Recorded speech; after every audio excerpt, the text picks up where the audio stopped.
Why is it that we don't seem to be able to adjust ourselves to the physical environment without destroying it?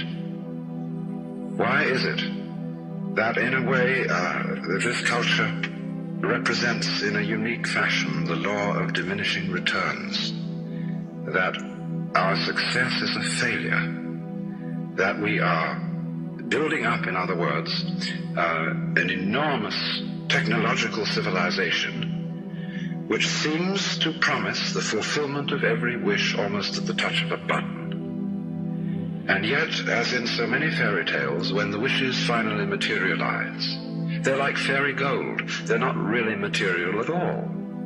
In other words, so many of our products, our cars, our homes, our clothing, our food, it looks as if it were really the instant creation of pure thought. That is to say, it is thoroughly insubstantial, lacking in what the connoisseur of wine calls body. And in so many other ways, the riches that we produce are ephemeral. And as a result of that, we're frustrated. We're terribly frustrated. We feel that the only thing is to go on getting more and more. And as a result of that, the whole landscape begins to look like the nursery of a spoiled child who's got too many toys and is bored with them and throws them away as fast as he gets them, plays them for a few minutes. Also, we're dedicated to a tremendous war on the basic material dimensions of time and space. We want to obliterate their limitations.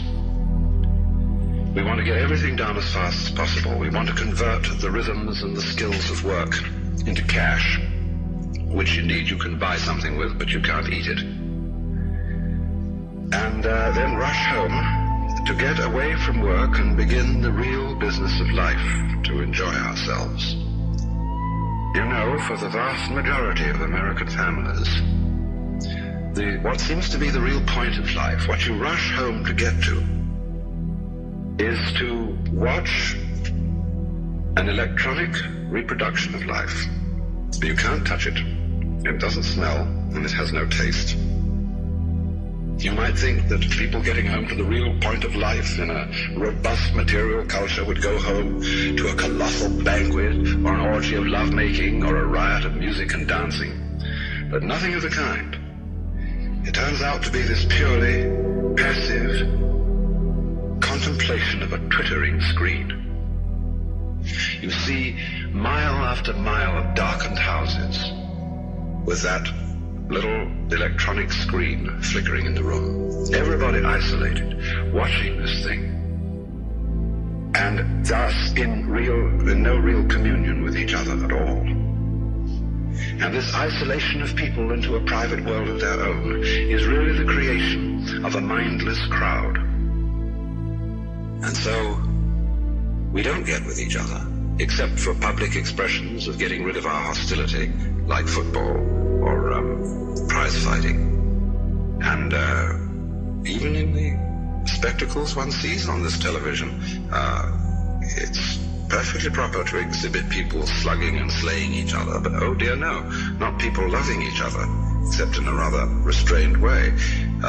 One can only draw the conclusion that the assumption underlying this is that expressions of physical love are far more dangerous than expressions of physical hatred. And it seems to me that a culture that has that sort of assumption is basically crazy and devoted, unintentionally indeed, but nevertheless in fact devoted, not to survival, but to the actual destruction of life.